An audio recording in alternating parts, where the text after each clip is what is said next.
Hi, Branwen. Hello. What is your favourite line from the Book of Boba Fett, episode 3 and or 4? Hit it, Max.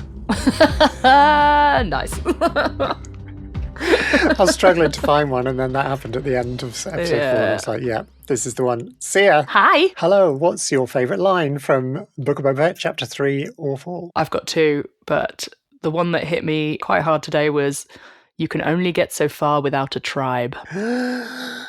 Yeah. See, this is your week to do the serious one. Yeah. The other one was, "Next time, don't touch my buttons." But That's a good one. but then he said that, and I was like, "Oh no." Yeah, that's a serious line. That's a real, that. I think that's a theme about what we're going to be talking about today. So that's a nice, cool little introduction. Excellent. You're listening to Sisters of the Force, and I'm Branwen. And I'm Seah. And we talk about Star Wars, which is super fun. Funnily enough. That's what I live for. Funnily enough, with a name like ours. We're currently part through a kind of deep dive into the Book of Boba Fett TV series, which came out a frightening number of years ago. Did it? Yeah, it feels like it was only yesterday, but it's Okay. quite a few years ago now. And we're on a kind of a journey of TV shows leading up to the release of The Mandalorian and Grogu, which is a Star Wars film coming out in May. Ooh, how exciting. It's like 3.5 months or something That's like that. quite close, isn't it? Terrifying. I haven't finished Mando season 3. Sorry, you're going to watch it again. Yeah, I'm going to watch it again. Very, very soon. I'm holding so many plot lines in my head, I can't. I need to It must be really confusing jumping I'm around so the confused. timeline. I've just started 2 other series on Netflix as well, so that'll Yikes. confuse me more for a bit. And a book. Yeah, it's the multiple thing. We have to carry around a lot of very important information these days. Yeah. It's a lot. Thank you, streaming. I'll tell you what, we're now effectively, having watched these 2 episodes, we're now over halfway through the Book of Boba Fett, and I am enjoying it so much. Yeah. The first time round, there was a lot of flack about it in the kind of negative Star Wars community space, and we've talked about this before. And it really, I hate it when that happens in real time, and it kind of starts to affect your thinking, viewing experience. Yeah, because it was coming out weekly. Like each time a new episode would drop, there'd be more negative pushback, and so then the following week you start overthinking yourself, like, am I really enjoying this? Yeah. And watching it now with distance from that, the answer is yes. I was really enjoying it, and I'm really enjoying it now. It's so full of interesting themes and lore and all of the stuff that I love about Star Wars. There is a lot going on.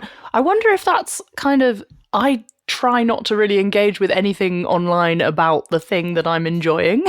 Yeah, that's a very, very good plan. Yeah, I don't have any interest in what other people think about it until after I've finished the thing. Okay, yeah. So I tend to, this is part of my binge watching problem as well, though, is that I will go and I'll watch the thing and I won't engage in what anyone else thinks about it until I've finished it and I've made up my mind, and then I go and look at what other people are saying. That's wise. Yeah, and I think it changes the viewing experience then. I'm also chronically late to all of these things. I'm a little bit guilty of that in a lot of things, but not Star Wars. I'm always first in the queue. First in. I think when this came out, there's a sort of a 5-year period where the fandom kind of transitioned in the Disney age. I mean, it didn't really transition. It was already set up as soon as Disney bought out Lucasfilm. It was inevitable that we were going to have this toxic fan base thing going on. And the fandom started to sort of actually divide in a sort of a sensible way, because it kind of needed to, into the fans that aren't toxic and might, have a few issues with stuff. Of course, that's natural. Yeah. But generally we're Star Wars positive, to the kind of clickbait YouTubers and podcasters that were just basically selling hate, purposefully being hateful, which now we see across all of the internet. But I feel now there's a healthier situation going on where those people can fester in their own. They're all still watching Star Wars, by the way. Yeah. I'm not liking that much. But they're just festering in their own dislike of everything. Sure. Whereas there is certainly, I don't know, I've certainly experienced this in the podcast community just by listening to quite a lot of I've been trying loads of different podcasts, listening to different ones, and they're all really Star Wars positive and fun and full of nice people. And Blue Sky has helped, I think, because that's generally a very positive space. Very nice place, yeah.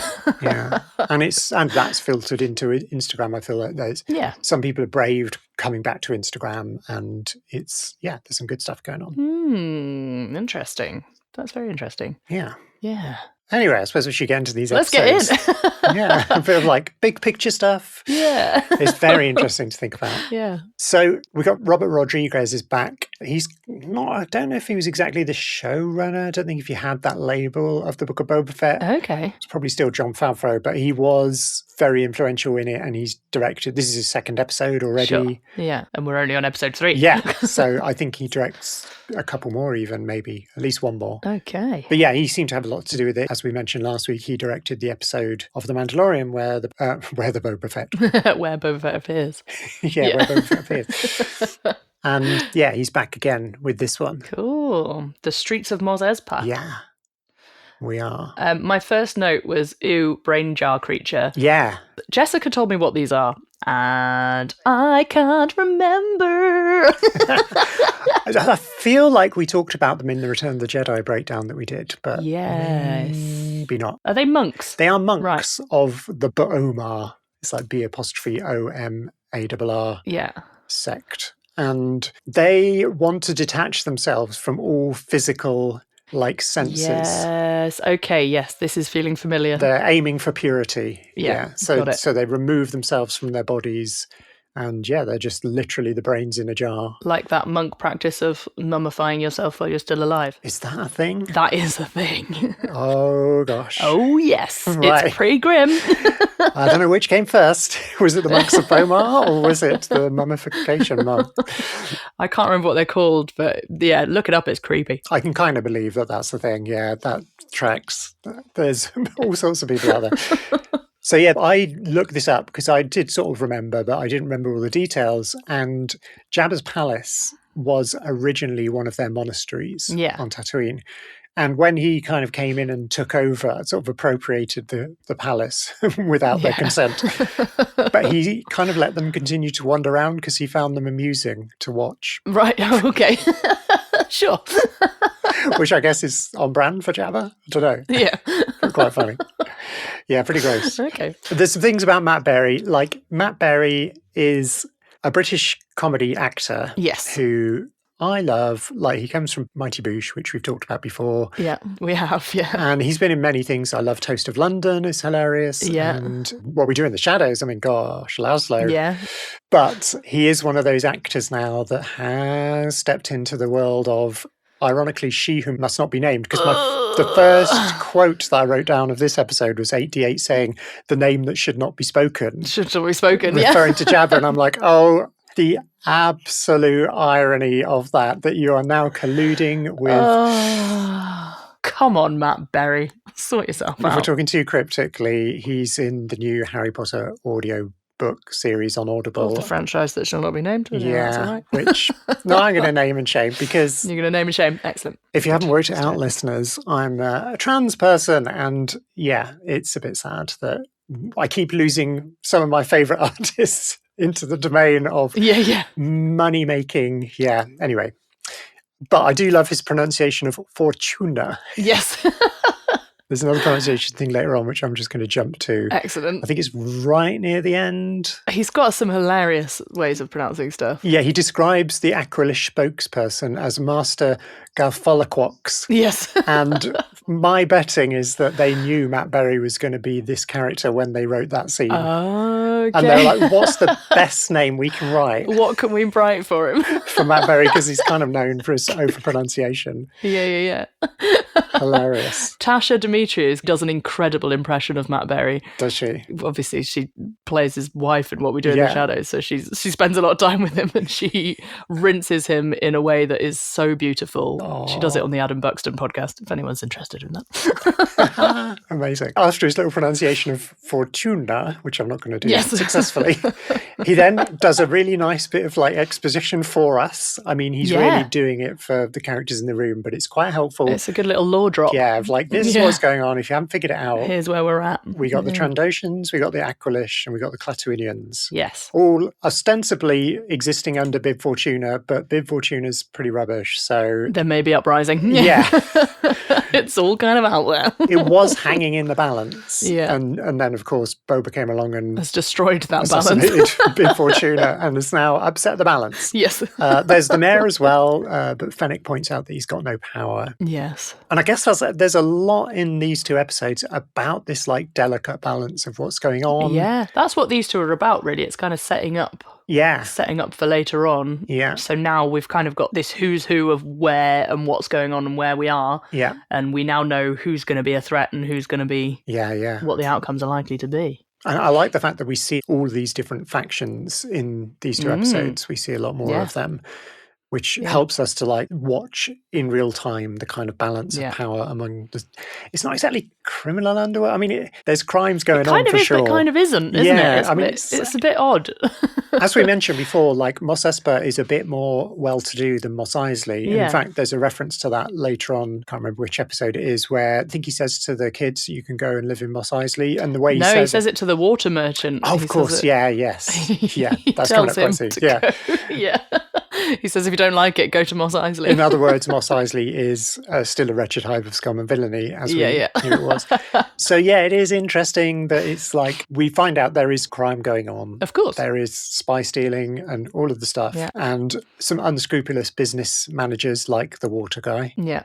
But it's not quite as criminal as maybe it was under Jabba, maybe? I don't know. Maybe it's worse. Who knows? Who knows? Difficult to tell. We're not sure. Yeah. But I found all of this like stuff fascinating in these episodes. I think it's kind of what I've been hungering for, a kind of more detailed, crimey, sort of underworld flavoured Star Wars show for a while, which involves alien races and the different syndicates and all of this stuff. Yeah. And I'm kind of loving all of that. It's got it all. It's got it all in here. Really has. Yeah. So then we meet the water guy. Yeah, Lortha Peel. Lortha Peel. That's a great name. It's a good name. I love again, he's got this, and it sort of again feeds into this power balance thing, the way he speaks.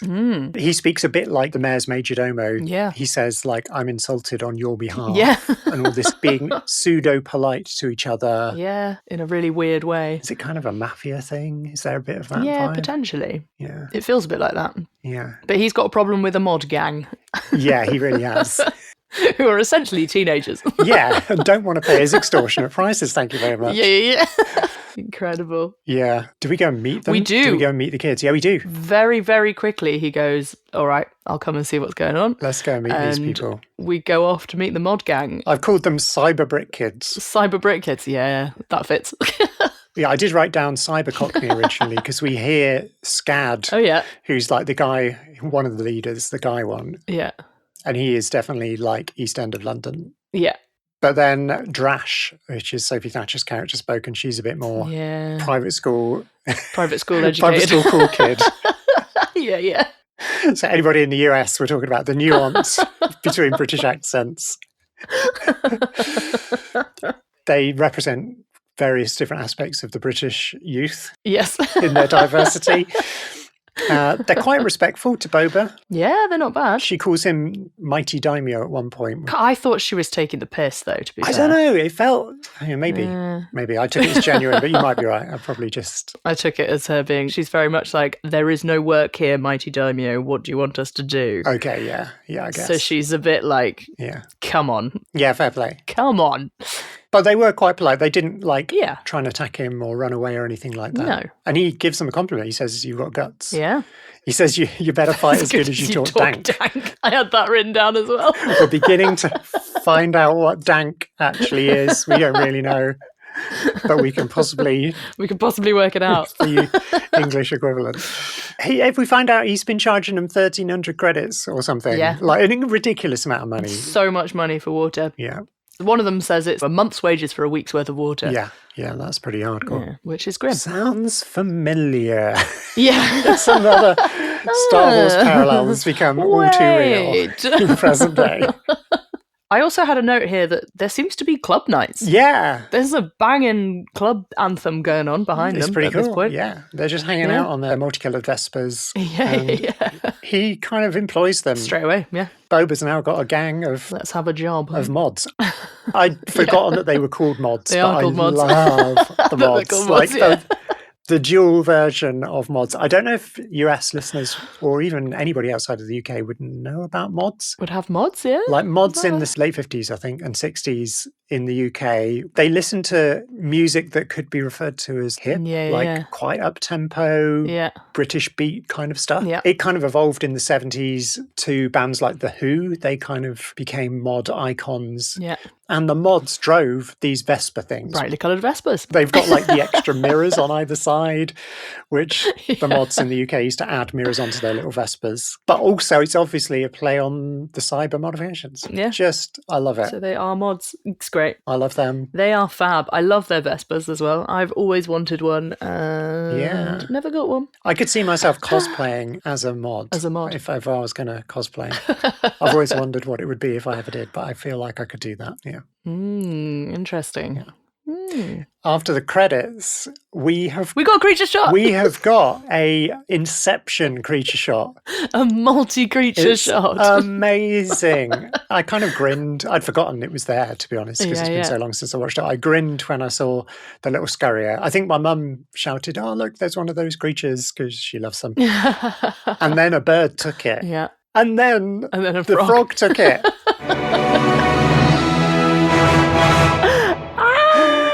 And we have to have this. It's only a little one this week. It's time already. I like it. Yeah, we're peaking early. Right at the beginning. I love it. It's time for End Geek Girls. Yay. I got to be about the frog. I mean, there are various things. I think last week, I don't know if I actually said, but I had intended to just deal with the various alien races in each of our Book of Boba Fett episodes because there are 3 or 4 main species of aliens, and it would have been a really good time to deal with all of those because all of those got named by the role-playing game. Sure. But when I saw this little establishing shot, I was like, no, we've been tracking establishing shots. This is peak establishing shot moment. Excellent. And I also thought, I bet the role-playing game gave that little frog thing a name because it was in Return of the Jedi. Yeah. So I went on a deep dive. You've seen it before. I found out it was called a wart. A WORRT. Okay. So a wart with 2 R's. Yeah. Which I initially thought, well, maybe that was named recently, but then I went back and back and back and back. And I think the first naming of it was in 1990 in the Return of the Jedi source book that came out then. Right. And all it says is if you approach the castle during the night, talking about Jabba's palace, obviously, you may have the misfortune to meet the wart, a repulsive toad-like creature with a lightning-fast tongue. Aww. The wart cannot harm human-sized visitors, though Jawas have been known to disappear mysteriously when wandering around the castle. I could see a wart taking a Jawa, maybe. Yeah, maybe. Pretty intense. But the wart is too stupid to realise this, and it still attacks anything it meets.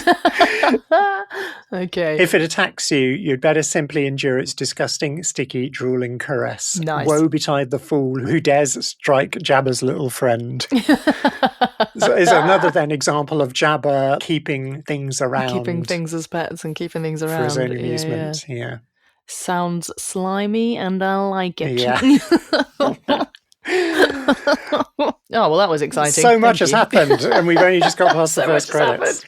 This is the credits. Well, we're back in the Bacta tank, which means... Flashback. I got a bit confused here as to when we were in flashback. No, we weren't. Did you? Because I think as we're drawing nearer to present day in the flashbacks, that's why I got a bit confused. Okay. When he was with the Tuscans and Fennec wasn't around and everything, it was all like easier to distinguish. Okay. Yeah. Well, we've got some more Camino first. We get a lash of Camino before we get him in his Tuscan gear and on his own bantha. Yeah, he's heading off, isn't he? Into a beautiful, beautiful journey. Is he going to Mos Eisley? Yeah, I think it's Mos Eisley. And he has this amazing score behind him. Oh, with the male voice choir, like unison. So lush. Oh, yeah. So good, yeah. Yeah, incredible. Yeah, the reason we know it's Mos Eisley is because we see Pelly taking her pit droids for a walk in the background. It's really easy to miss.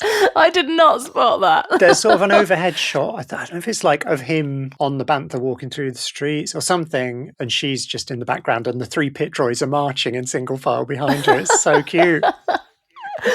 Incredible. I had a note here because he's off to see the Pikes, isn't he? Yes, that's right, yeah. And he's there to collect money on behalf of the Tuskens. Yeah. Protection racket. Which is like, what? What's going on? I had a note that he's crime bossing before he's even a crime boss at this point. He is, yeah. He's like, this is the thing. He sort of learned his role via the Tuskens, which is really interesting because the Tuskens are very detached generally. And I can't get how the Pikes, because it felt like in the train episode, the Pikes were just doing whatever they wanted in terms of the Tuskens. So why would the Tuskens expect money from them? I don't know. Well, it was because of him stopping the train. Course, They stopped the train and he said, you're not going to pass through here without, you're under our protection now. Of course. This isn't happening again. See, this happens again and again on this podcast. You explain things to me and I appreciate that. Because I was like, what's going on? Why would they respect the Tuskens? You'd have to pay them. Oh, of course, because the Tuskens wiped them out, and sent them back with black melons. Yeah. So, yeah. I thought that the head Pike sounded like Liam Neeson. Oh. Whether it's because my head was in Qui-Gon on Tatooine mode. Yeah. I'm sure it wasn't Liam Neeson at all. Maybe it was an Irish actor, maybe. I don't know. I don't know. I didn't look him up. He's just hanging out. Yeah. It's another case of those crime lords who just like sit in their same chair. Yeah. All the time with two guards. They don't really seem to be doing much, do they? They just hang out. These crime lords. Constant state of meditation. But yeah, he complains that he's been paying the Kinton Striders and that he's not going to pay twice, which is fair enough, really. Yeah, makes sense. Although the Kinton Striders obviously have done nothing to protect their train and the Tuskens were able to take it. With the help of Boba, but still. And the Kinton Striders are now also going to be on borrowed time, clearly. Yeah, of course. Well, except... Yeah, this... I found this really upsetting. Yeah, it was. I found the whole sequence really, really upsetting. And I found the sequence where we see murdered Tuskens before really upsetting. Yeah. But this time, because we've got to know this tribe as well, it's just like... Yeah. Oh, it was horrible. My heart. It was. I couldn't take it. I heard Children of the Watch talking about this episode the other day because they're doing a rewatch too. And they were a bit annoyed that the Tuskens had sort of been set up in these first few episodes and it would have been great for them to still been around at the finale. And I kind of get that. Like, they did invest a lot of time in the first two episodes with the Tuskens to build this Tusken lore and all of that. But at the end of the day, I feel like all of that is for Boba's benefit. Yeah. Is to develop him as a character. And if that hadn't happened, we wouldn't have had Boba going to take over Jabba's palace. That's quite interesting as well, though, because there is some significant dialogue in the finale that tells us what really happened to the Tuskens. Right, so, okay, that's interesting. Spoiler! Yeah, okay. But also... the Tuskens couldn't have survived. Yeah. Because even in the next episode, I'm jumping ahead slightly, there's some foreshadowing about it because Fennec said biker gangs taking out Tuskens is highly unlikely. Yes. Yeah. So... yeah, fair enough. No, the Tuskens had to go because it's Yeah. partly about him, but partly that sets up the finale. Yeah. Of course, yeah. Fair enough. But none of this takes away from the fact that it is brutal. It was heartbreaking. Absolutely brutal. Really, really grim. Incredible music. Yeah, I was going to say the choir thing goes quite Gregorian. Yes. And very religious sounding as he's burning the bodies and... oof, yeah, it's a lot. The Tuskens they've had a really rough time. Really rough time. Yeah, I hope they get some comeuppance in future Star Wars at some point. He has a bit of a rude awakening. He does. Just a little bit. Ripped out of the back to tank. This is brutal. Black Krrsantan is wild on every level. He's going for it. He is. He's showing us his true gladiator. I love his electricity knuckle duster things. Yeah. My note on this was there is absolutely no time to feel the weight of all of this. Yeah. It's completely juxtaposed with this. He's pulled out of it, yeah. We're now battling. We're pulled out of it. We're battling. Yeah. And again, we've got the cartoony hits, the sound design of that. Yeah. It's all big and over the top and cartoony again. It's quite, and the animation almost of, I was watching Boba being thrown across the room and you could sort of obviously look for the cuts where, it's Tamara again. Yeah. But it's a bit computer gamey as well, maybe. I don't know. There's something. Yeah. It got me thinking. Oh, yeah. Because do we know the destiny of Black Krrsantan yet? I don't think so. I think he's still around, isn't he? At the end of Boba.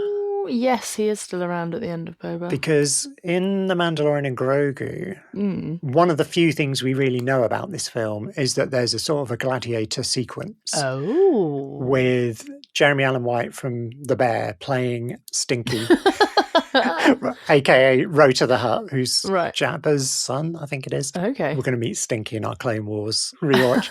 In fact, I think it's in the Clone Wars movie, so it's the first thing that we're going to watch. Right, the first thing we're going to see. Yeah. Okay. And so if there's a gladiator sequence and we've got this Black Krrsantan link, is he going to be in the film? I would absolutely love to see him again. Yeah. Fennec takes too long to get there, so everybody else does first, including... We get the mods in there. The mods get in there and do a pretty good job considering that they're just relatively untrained kids against a vicious gladiator. Wookiee.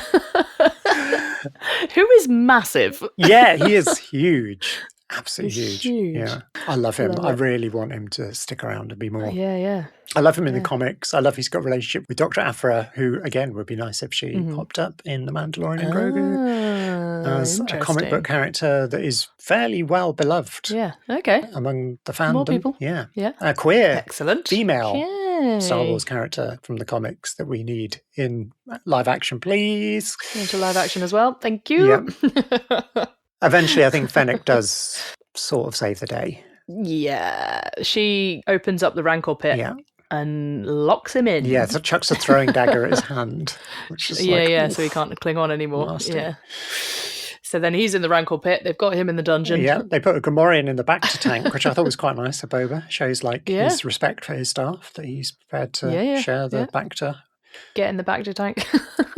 And then they have a bit of a meal. Of course Krrsantan survives, because that's an incredible line from the end of the finale. Okay, cool. Is I owe you a soak in my Bacta tank. Oh, yes. Oh, wow. I'd forgotten that one.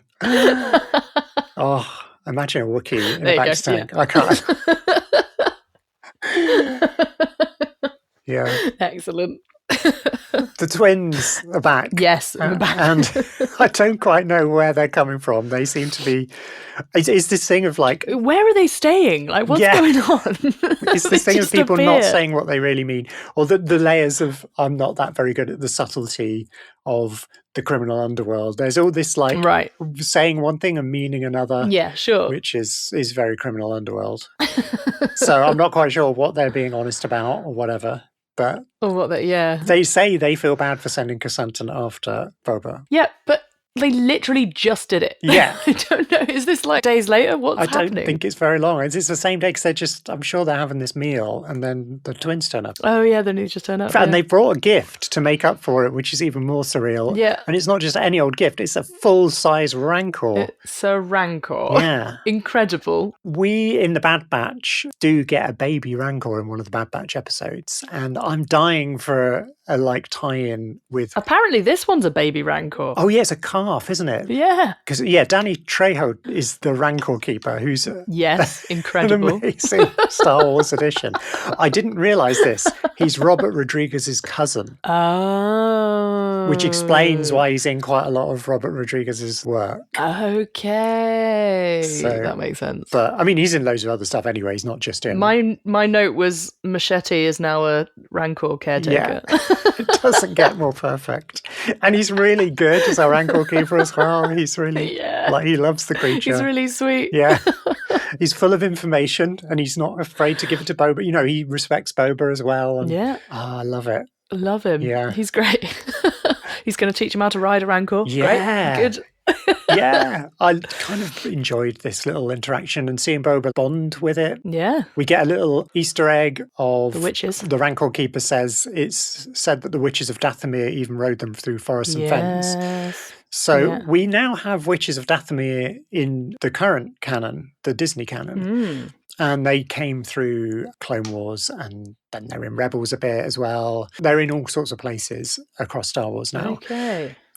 But originally, they were first mentioned in a very early novel in the Expanded Universe back in the 90s called The Courtship of Princess Leia, which is where Han and Leia, I think they get married even, on the planet Dathomir, which looks nothing like the Dathomir that we now know. Okay. And I can't remember, it's been like 30-something years since I read the book. Sure.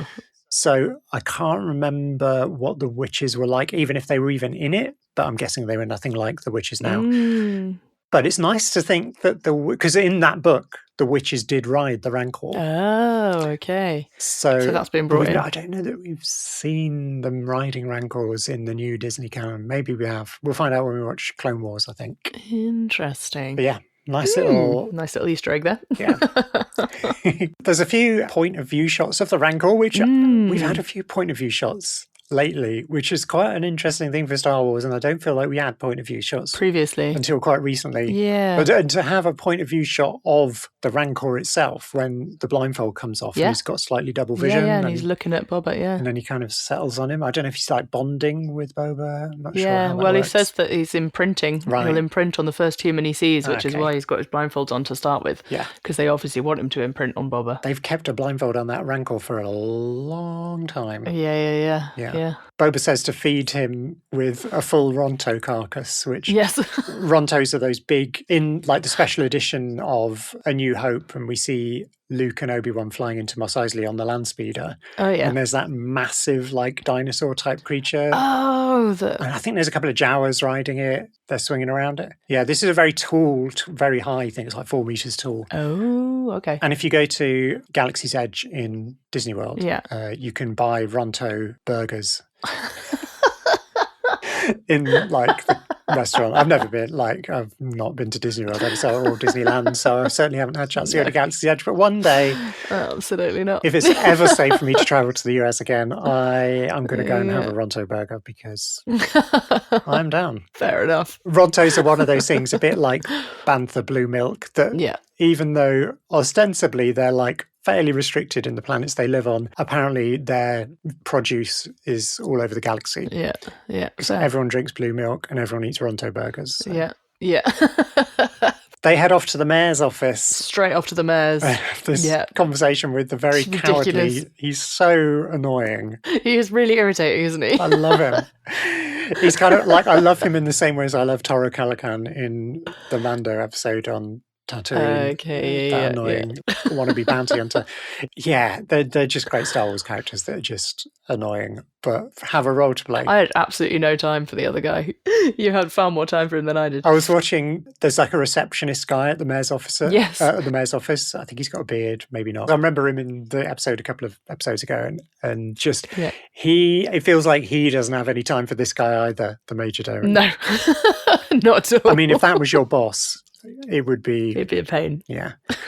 And again, it speaks to like this, how is this power balance working? What is going on? Yeah, when you've got all these awful people. And the mayor's not very effective either, really, is he? Yeah, I think he just relies on his like lackeys to, you get that feeling. Again, he's another one of these leaders that just sits there on his comfy chair all day and, I don't know, says yes or no to things. Yeah, sure.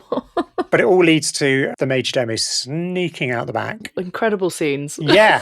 It's very, very Rebels. I know when this came out, one of the biggest complaints in the fan base was that this was too slow. Sure. Okay. And I get that Lucas, if he had been directing, would have said his classic faster, more intense, which is what he always says. Yeah. And I kind of see that. But these are the streets. How fast can a Vespa go? Especially in Mos Espa, where like you're going around corners. Yeah. And I definitely relate it to Rebels. In the very first episode of Rebels, we get scenes like this in Lothal, Spaceport, which is where a lot of Rebels is based. I've actually seen that episode and I remember what you're talking about. Wow.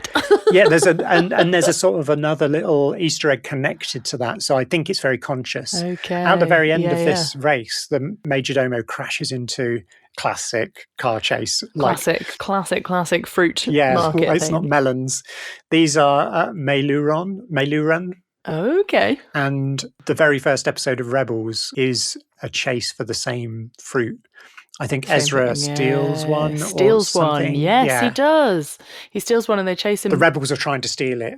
Yeah. Loads of it to like redistribute to different people. Yeah. In the way that the rebels are doing that, a bit Robin Hood-ish. Sure. So I feel like the fact that he crashed into a whole barrow load of them at the end. Bit of a homage. It was sort of saying, yes, this did look like the rebels chase from episode 1 of Rebels. Yeah. Also, there's lovely little Vespa crashing through a painting. Yeah, of Jabba the Hutt. Yeah. It's so good. Loved it. Again, very Rebels. It made me laugh. I thought it was great. Yeah, and there's an R1 rickshaw droid. I had to look up that it was called an R1 rickshaw droid, which we saw in Attack of the Clones. There's Padme and Anakin go on one. Yeah. But it's just carrying these two Bith, which maybe ex-members of Figuring Dan and the Modal Nodes who are annoyed because Figuring Dan is now moonlighting with Max Rebo at the Sanctuary. Busy over there. Yeah. There's also a swearing protocol droid. Oh, I didn't notice that. They almost run him over. Oh. And he does a classic Star Wars swear. Can't remember what it is now, but it is one that I've definitely heard before. Amazing. There's a lot happening very quickly. So anybody who says this is a slow chase is wrong, because we've just proved there's so many little encounters. Yeah. The kids are using their, I keep calling them kids, they're not really kids, they're mods. And they're using their cyber gadgets. Reminds me of cheating in pod racing. Yeah. Like Sebulba's antics. And it also reminded me of, in the film Grease, when Danny is racing Kaneki? The drag race. Yeah. In the cars, and they've got the little blade things that come out of the wheels. Yeah, come out of the wheels, and it all gets really stupid. It's the same kind of antics. It's the same kind of vibe. Yeah. I feel like if they had made that chase any faster, then it would feel too much like pod racing, and the whole point of pod racing is it's the fastest thing. Yeah. So that makes sense. Yeah. I think there needs to be some differentiation between the speeds of stuff on Tatooine. Yeah. Or otherwise it would all just be pod racing, and we've already found out that that's the fastest, most dangerous thing that you can do. That is true. And Major Domo would not have a very high roll on his repulsor lift operation. So and anybody, as you mentioned earlier, Vespas are not fast vehicles. No, they're not. I definitely think these are something that didn't export to the US. So again, listeners anywhere else, Vespas are like great motor scooters. They're kind of very low power engine. They're halfway between a pedal bike and a motorbike, aren't they? They're like they're really, really not powerful things. We call them hair dryers over here quite often. Hair dryers might have more horsepower. More power. Yeah. The newer ones do. I loved the shot of Drash. You see side swipes as she stops when he crashes. It's a really lush shot. I remember it being in the trailer. It's a good shot. And I remember being very excited about it and wanting to be her and wanting to have a Vespa and cybernetic stuff going on. Yeah. Excellent. Yeah, she's fab. We love her. Meanwhile, Scad, the Cockney one, is at the airport watching Pikes arriving on a transport. Now, I'm surprised they don't have their own transport, because they're not poor. They run Spice. They're, but maybe they're trying to arrive a bit undercover. They're trying to be a little bit on the down low. Yeah, not drawing at attention. At least a tiny bit on the down low. But it looks like that's what we're dealing with. It looks like this is what the big bad is, kind of. Great episode. I loved it. It is a great episode. I enjoyed it. Yeah. I love Black Krrsantan. I love Vespas. Yeah. I love Rancors. I love Danny Trejo. Yes. I am here for all of it. All of it. All of it was great. Thank you very much. So, The Gathering Storm was directed by Keith Tancherone. Okay. I wasn't familiar with his name.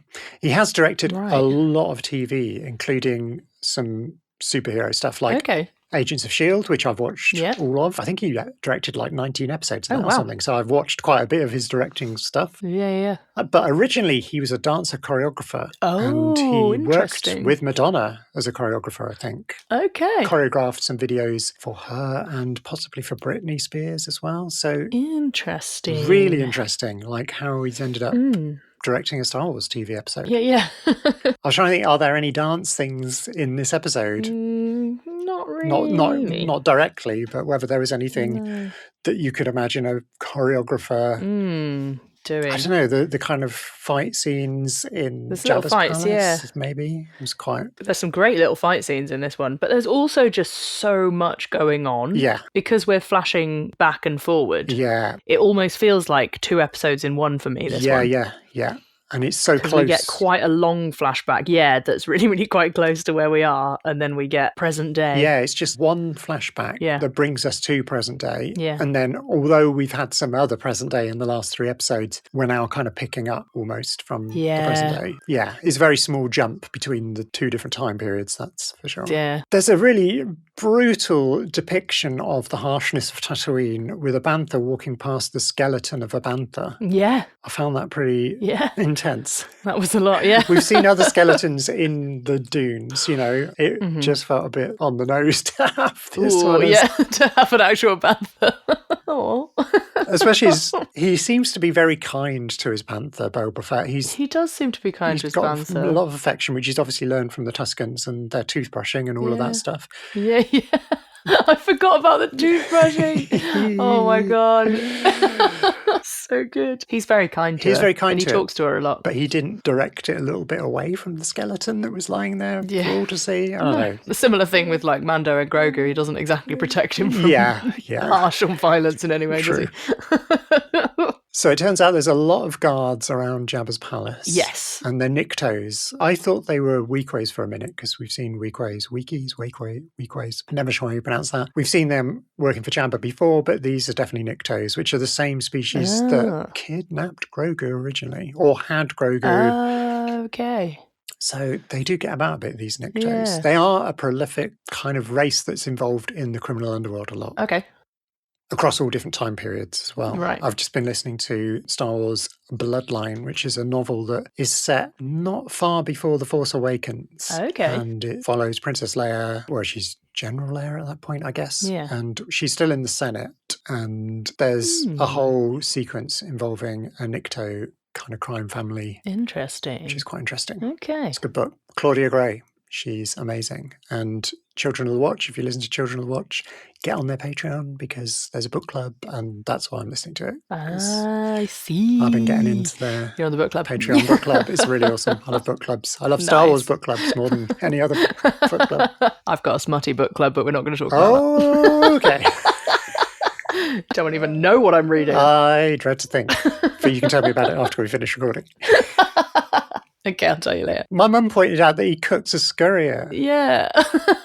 I didn't know that the banthas ate meat. No, you kind of would imagine them as being herbivores. They do refer to people as bantha fodder as well, so yeah, that's true. So maybe it is just a thing. Well, I don't know, you see, because I feel like the word pudu in Huttese has been translated in Return of the Jedi is translated as bantha fodder. Interesting. When he's talking to Han. Yeah. When Jabba's talking to Han. Yeah. But in Phantom Menace, Sebulba shouts pudu when he crashes his pod racer. Yeah. I thought it was just him swearing. Yeah. To me, he's saying yeah. Which would make more sense if Jabba would be calling him bantha poo. Yeah. And pudu. But then the subtitles said bantha fodder, but then maybe they couldn't write subtitles that said bantha excrement. I don't know.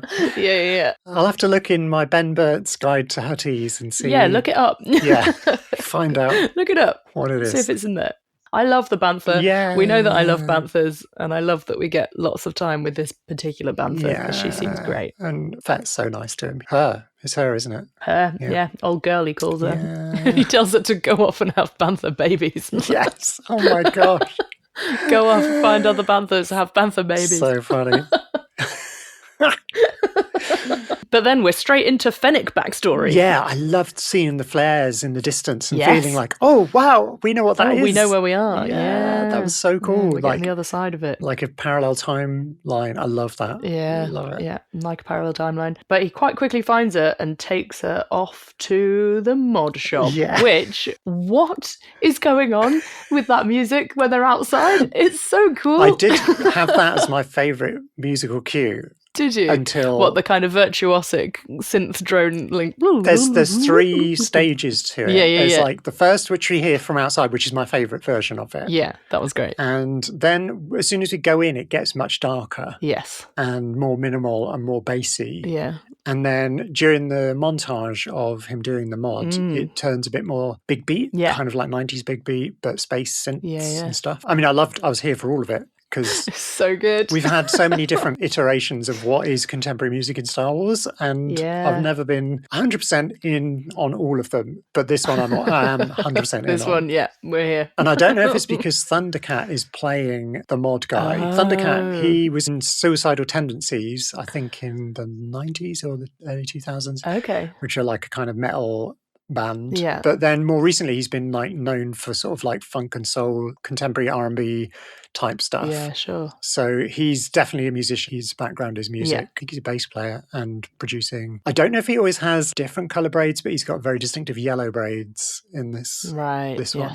So whether he had any input on the music for the mod parlour. The music is great. So it's good. So cool. As is the montage. Yeah. I mean, it's another montage, of course. It's a montage. But the detail we get to see, like we don't get to see anything gruesome, which I was very relieved about. Yeah. We saw all of the tools, these kind of like spinning blades and all of that stuff. Yeah. And I love the bit where he's connecting wires and like fixing bits of metal in, and we see all of that in a lot of detail. He's hot wiring her. Yeah. In a really odd way. Amazing. Like his craftsmanship is really, really cool. The whole montage was quite stylish. They use crossfades between bits, but quite quick ones. And it was really unusual. I've not seen anything like that in Star Wars, I don't think. Normally the montage is either a very slow crossfade or a cut, but these were like quite quick. I guess it's not a big period of time. No. He's working quickly. He's working fast, but it is time passing, isn't it? Yeah. I suppose in the same way as if you were getting tattooed. Yeah. You want a montage of that rather than sitting for the whole... The closest thing is like a tattoo type thing, isn't it? It's like body modification or piercings. Yeah. I guess. Yeah. Although piercings are over in a second.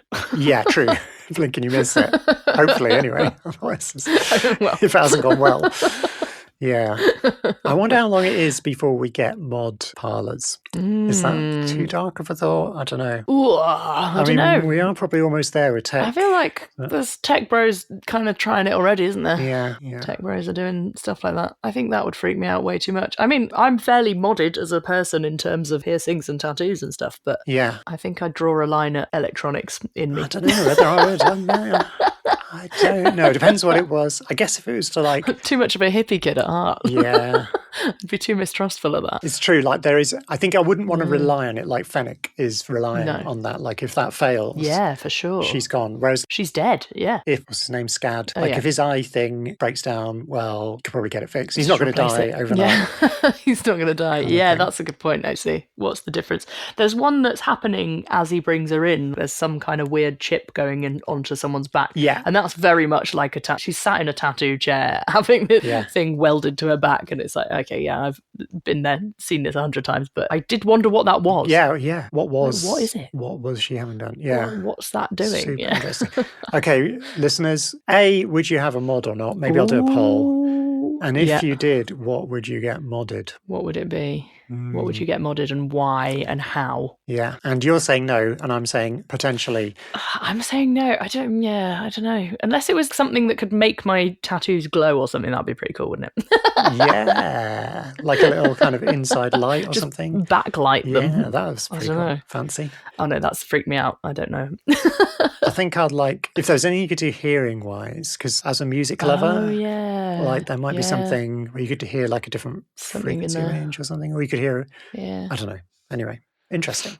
Interesting. But then that makes me think cochlear implants, kind of stuff. Yeah, we're already there.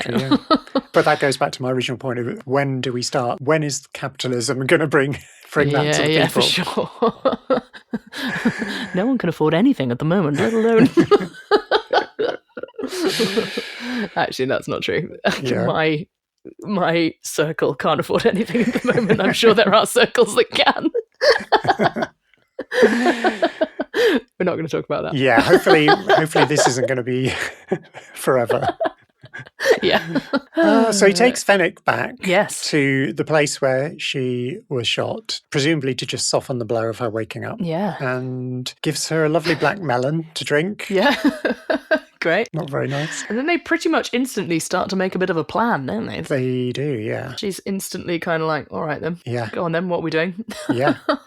We find out that the ship is now called the Fire Spray. I think that's the intention there, to replace the old name, which we talked about the other week, I think. Did we talk about that? Maybe not. Maybe I was talking to somebody else. Maybe, I was talking to Ketlan, who... of course. Friend of the pod, who was around my house the other day. Yeah. We were talking about it and like, has the new name stuck? And I sort of feel like it probably hasn't, that people are still calling it its original name. But seeing this reminded me of when we found that out. And I do quite like this name, especially as later on, it literally sprays fire. Yeah.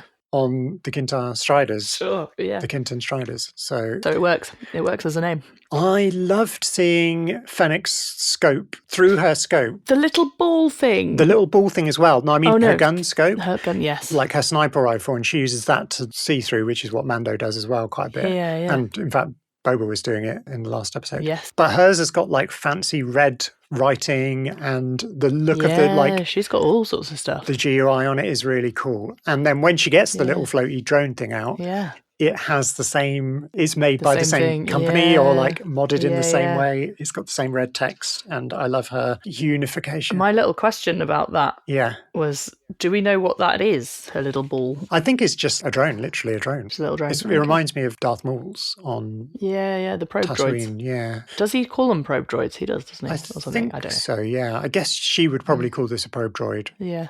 But really, it's just a drone with a camera built into it, isn't it? Yeah. But it knows to hide from things. It's quite clever. Yeah, is it AI then? It's, I guess, a drone droid? Something like that. Okay. It's really cool. And then we're off for a ship heist. Yes. Yes. Oh, I love this. Oh, that's where we got the find other banthas, make baby banthas line. Yes. Although she doesn't seem to want to go. No, he throws some meat for her to send her off. Yeah.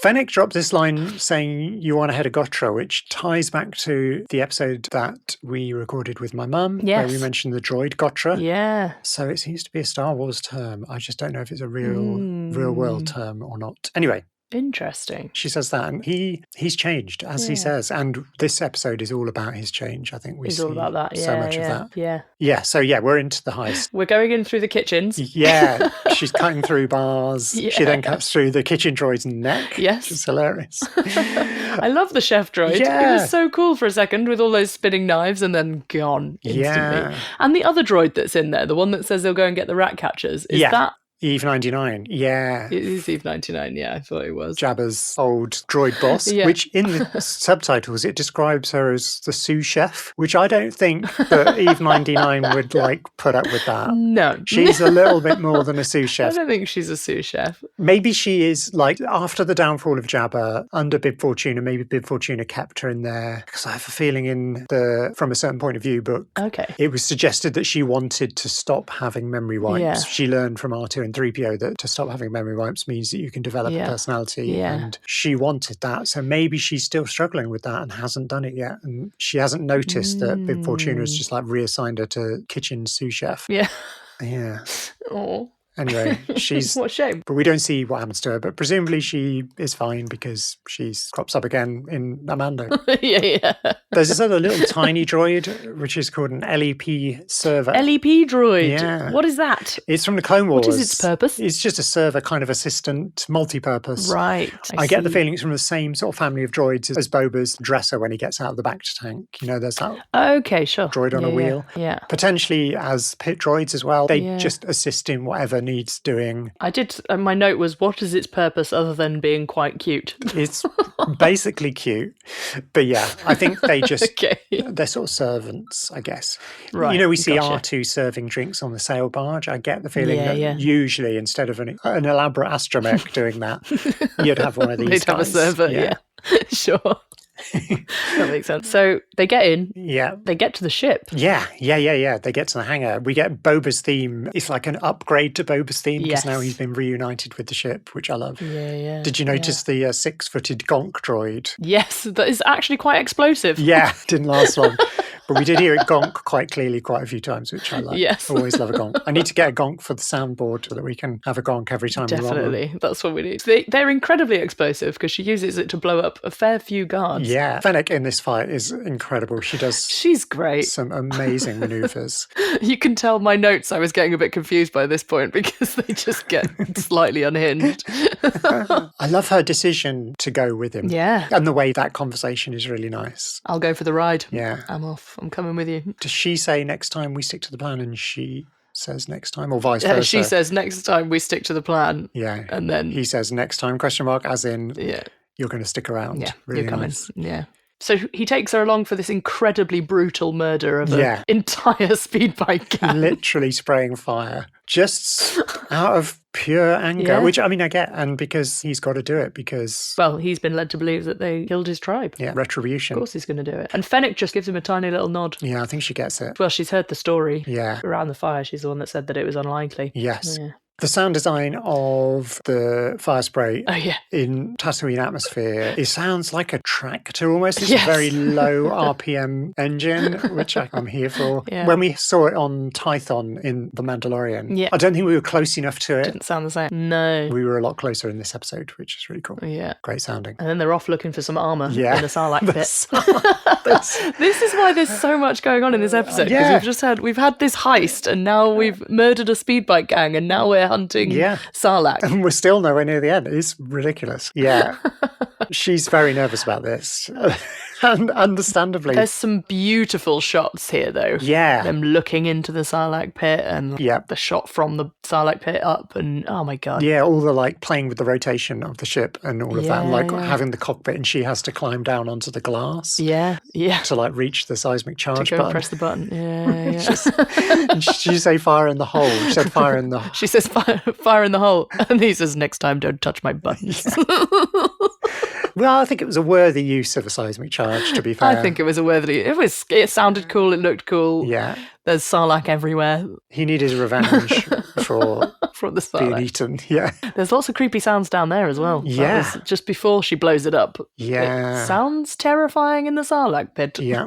Interestingly, I saw the picture of the Sarlacc in that book I was just talking about, the Bestiary book. Oh, and it is a wild creature. It's enormous. Yeah. Like it goes right under the sand for miles and looks like just a big sort of blobby alien thing. Okay. And the bit that we see, the mouth, is only like a teeny tiny bit of it, yeah. Which I guess is why, the Krayt dragon living in the old Sarlacc pit starts to make sense when you realise it's this huge thing that leaves a massive cave behind it when you eat it. Yeah.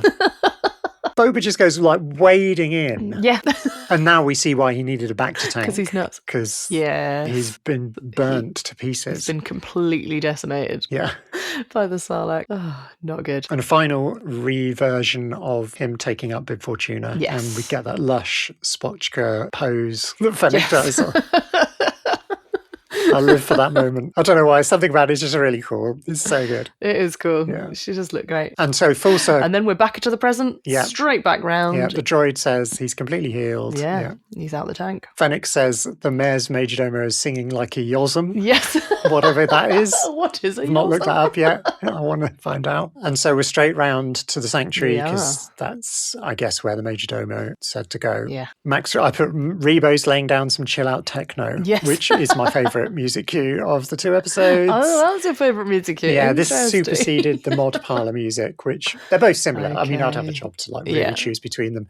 I think I just like this in-universe electronica. Yeah, sure. I feel like the music in the mod parlour, although it technically wasn't diegetic, or kind of could be. I feel that some of it was supposed to be diegetic because they would have had music on in there. Yeah. And it would have been that type of music, 100%. Yeah. So I'm here for this kind of diegetic music that feels super contemporary and futuristic. Yeah. Because so often it doesn't in quite. science fiction. Science fiction doesn't always do diegetic music very well, but this Max Rebo's band is doing it. This one's interesting. For me. Yeah. Love it. And my note on this was Garsa Fwip does some great de-escalation, or attempts some great de-escalation. Oh my gosh.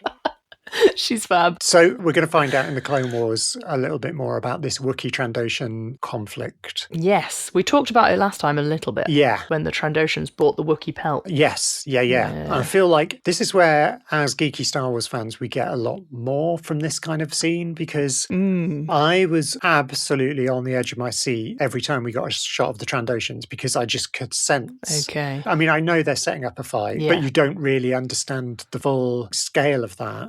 When A, Krrsantan is a trained gladiator, and B, Trandoshans hunted Wookiee. Like all of those things together lead you to appreciate the tension of this scene so much more. Yeah, and I had that this time round because we had this conversation last week, which means that when I watched it this morning, I was like, I get it now. Yeah, because I mean, the Trandoshans were being a little bit annoying, and it could but they weren't being that annoying. But they weren't being that annoying, Yeah. He is just unhinged. He's not having it. Yeah. He's not having it. And she does, like you say, she does do a good bit of like de-escalation, but Boba gets that amazing line. Yeah. Worth a shot. Yeah. Yeah.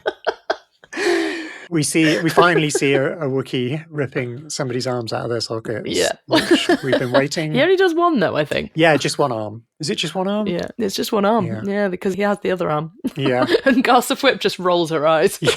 Sighs. Seen it all before.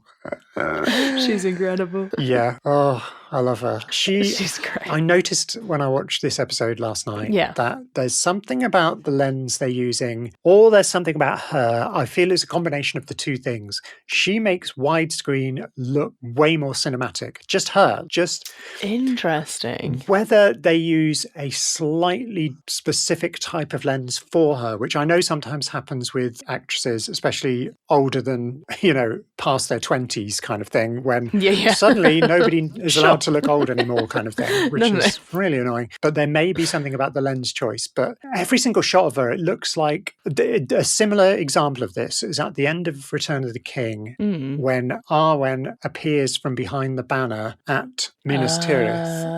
Aragorn's just sung his song and they reveal that she's come back and she's there. The shooting of Liv Tyler in that moment looks similar.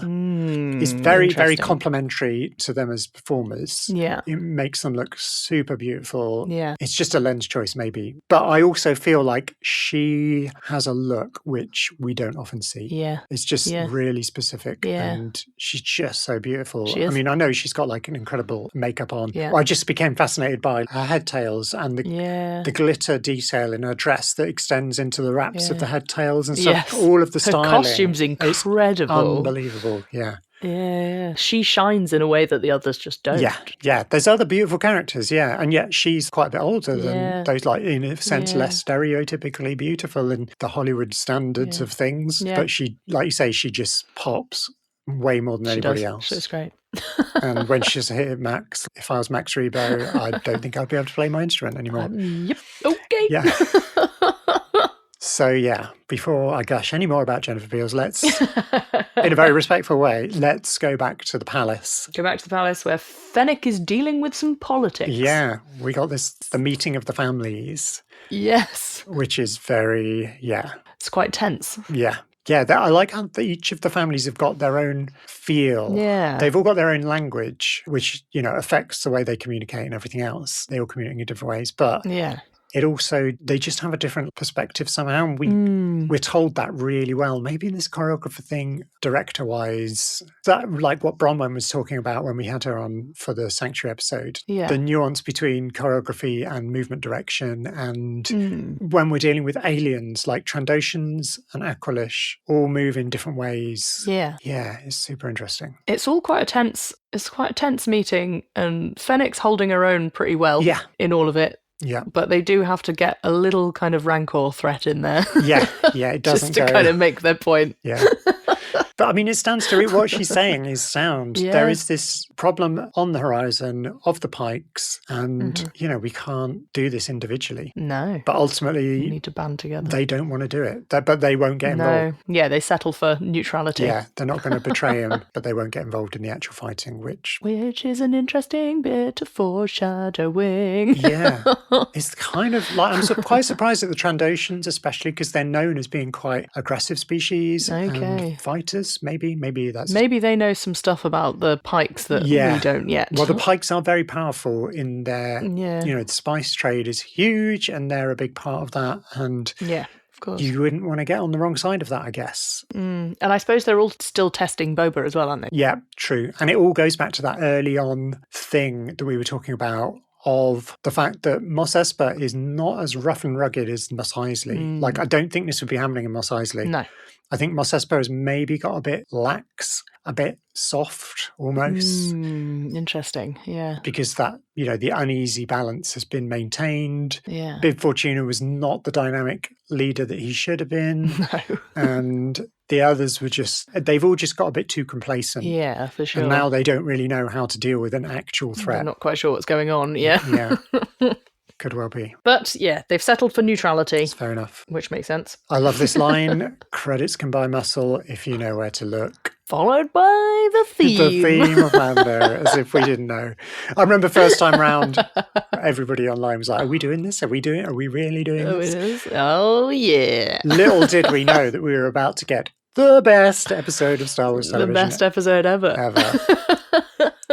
Which we can debate next week, but... Excellent. That is what we're going to be debating next week. I cannot wait. It is, as I've said many times, my favourite episode. I love... We're doing just the one episode We next are, week. because I love it so much. Yes. As the keeper of the schedule, I made the executive decision that we need a whole episode to just talk about. Do you know, my phone made a noise the other day that I'd never heard before because I keep my phone on silent. Yeah. I've heard it before, but I don't register what it is. And it made a noise, and I was with Jessica, friend of the podcast, and she went, "Do you need to get that?" And I went, "I don't know what that noise means." And then she went, "Do you need to check?" And I looked at it, and I was like, "It's just telling me that the podcast episode's out tomorrow." And she was like, "What do you mean?" And I went, Branwen's got control of my calendar and can put things on it, and this is how my phone tells me. So yes, scheduling queen over here. That's so funny.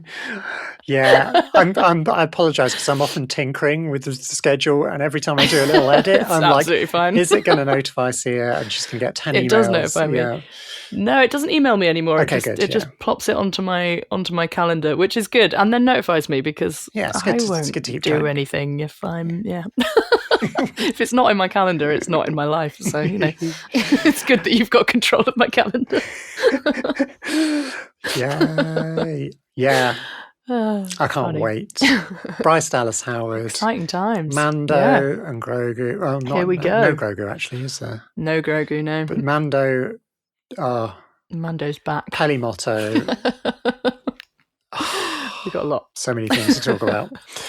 There's a lot going on. If you've enjoyed this episode, thank you so much for listening. Thank you for listening, even if you didn't enjoy it. But if you did enjoy it, please go and give us a 5-star review, or a review, but preferably 5 stars on your podcast If you didn't enjoy it, go and listen to some others and come back with the correct choices. Yeah.